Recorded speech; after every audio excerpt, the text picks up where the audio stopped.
안녕하세요. 한국금융콘텐츠연구소 에디터 홍계환입니다. 네, 안녕하세요. 강동훈 에디터입니다. 네, 오늘은 요즘 해외 금융상품들 많이들 투자하고 계시는데요. 오늘은 해외 금융상품 투자 시 관련된 세금에 대해서 말씀 나눠보도록 하겠습니다. 네, 그래서 오늘은 일단 기본적으로 투자를 한다 하면 딱 생각나시는 주식과 펀드, 네. 그리고 국내와 해외에 좀 나눠서 네. 어떤 세금이 좀 부과되는지 좀 알아보려고 하는데요. 네. 생각보다 조금 수익 났을 때 말고 그냥 좀 어느 정도 수익이 난다 이러면은 그럼 내가 거래했던 명세서도 좀 안 보게 되잖아요. 네. 뭐 알아서 잘 냈겠지. 네, 그 정도 그리고 생각하죠. 손실이 나면 사실 세금이 문제겠어요? 그 손실 난 그것만 좀 생각이 나다 보니까 네네. 세금을 이렇게 부과를 하진 않습니다. 그러니까 우는 아이 뺨 때리는 것밖에 안 되잖아요. 당연히 그래야 되는 거 아닐까요? 그렇죠. 일단 주식 같은 경우에는 국내 거래에 대해서 좀 투자 활성화를 해야 될 의무가 있기 때문에 좀 장려하기 위해서 수익에 대한 세금은 부과를 하고 있지 않습니다. 그냥 거래를 할 때 사고 파는 비용만 일정 부분 증권사한테 뭐 수수료를 부담을 하잖아요. 네네. 근데 그 수수료 중에 일부를 거래세로 좀 부담을 하고 있죠. 네. 그리고 국내 펀드 같은 경우에는 펀드를 구매를 했을 때 증권사에서 뭐 판매 보수에 대한 부분이랑 운용 보수에 대한 부분이랑 그런 부분들을 제외하고 대부분의 국내 주식형 펀드에 한해서는 비과세로 적용이 되고 있습니다. 네. 그리고 주가 연계증권이라는 뭐 ELS나 뭐 ETN 이런 부분들은 부분적으로 비과세 혹은 일부 상품군들은 배당소득세라는 명목으로 좀 그 세금을 납부를 하고 있고요. 네네. 그런데 이 부분을 해외로 넘어가게 되면은 좀 이야기가 달라집니다. 어떻게 달라질까요?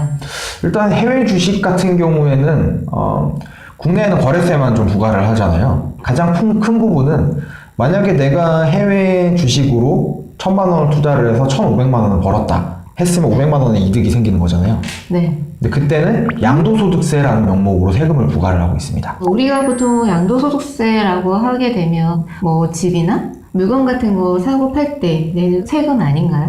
그렇죠. 근데 양도라고 하는 거는 무언가 물건을 넘긴다는 거잖아요. 그렇죠. 그럼 판매를 해서 이렇게 넘긴다는 거잖아요. 네.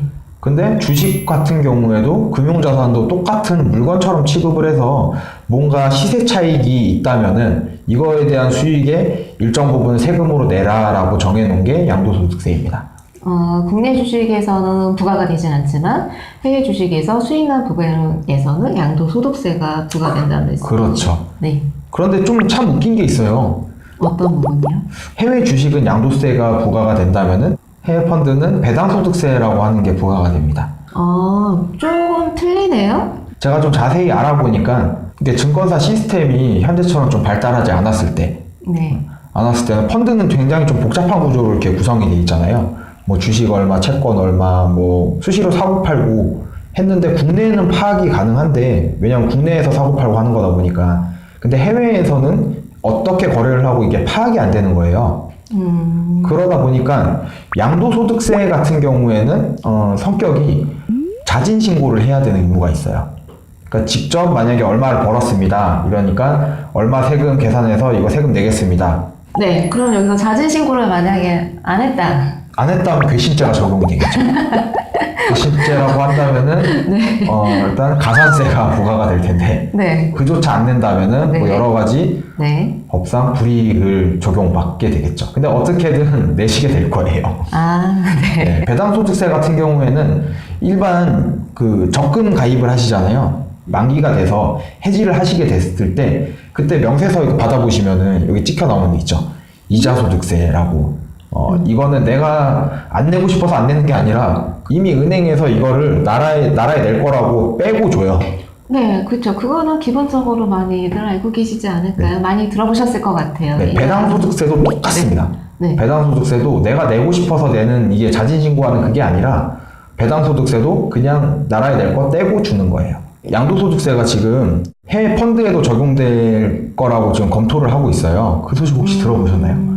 들은 것 같기도 하고 잘 기억이 안 나는데. 전 개인적으로 좀 굉장히 좋은 소식이라고 생각을 합니다. 그래요? 어떤 점에서 좋은 소식인 것 같아요? 일단은 양도소득세와 배당소득세를 세율을 비교를 해보면은 양도소득세는 22%고 네. 그 다음에 배당 소득세는 15.4%고 네네. 하다 보니까 표면적으로는 배당 소득세가 좀 더 적어 보이잖아요. 그쵸. 숫자적으로는 적죠. 네, 그런데 양도소득세는 배당소득세랑 다르게 손실에 대한 상계를 해줍니다.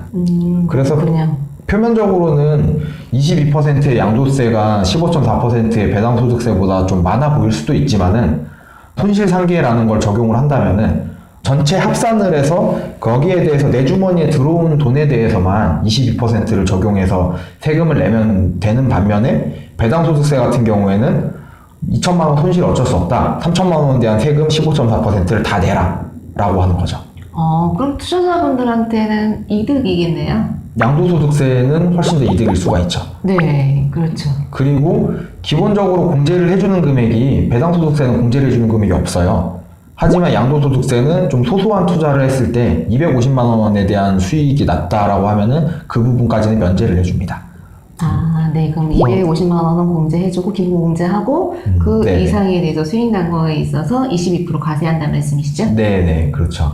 그리고 또 중요한 부분은 만약에 제가 아까 3천만 원 이득에다가 2천만 원 손실이라고 말씀을 드렸잖아요. 네.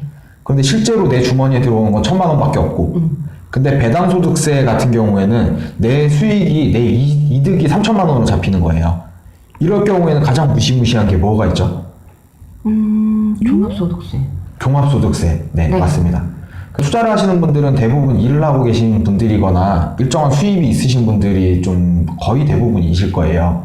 일반적으로 뭐 근로소득이나 사업소득이나 뭐 혹시나 연금이나 기타 소득, 뭐 부동산 임대소득까지 해서 여기에 배당소득까지 합산이 돼서 전체 종합세율에 적용되는 과세 표준으로 세금을 굉장히 한 번 더 내야 된다는 겁니다. 그래서 지금 이 부분이 지금 검토가 되고 있는 중이라니까 아직은 뭐 확실치는 않는데 변경이 빨리 되었으면 좋겠습니다. 그래야지 좀 국내에 투자만 할 게 아니라 해외 투자에 대한 좀 활성화가 될 것이고 그럴 경우에는 일단 국내 기업의 투자 자금들이 해외로 좀 유출될 가능성이 있긴 하지만은 이를 좀 방지하려면은 국내 기업들도 실적을 내기 위해서 더 열심히 노력을 할 거고 네. 그리고 국내 금융 시스템이라든지 이런 부분들이 좀 더 발전을 할 거고 네, 저도 그렇게 되길 바라는 바입니다. 이렇게 해서 오늘은 저희가 해외 금융 상품에 대한 관련된 세금에 대해서 말씀 나눠봤습니다. 감사합니다. 네, 감사합니다.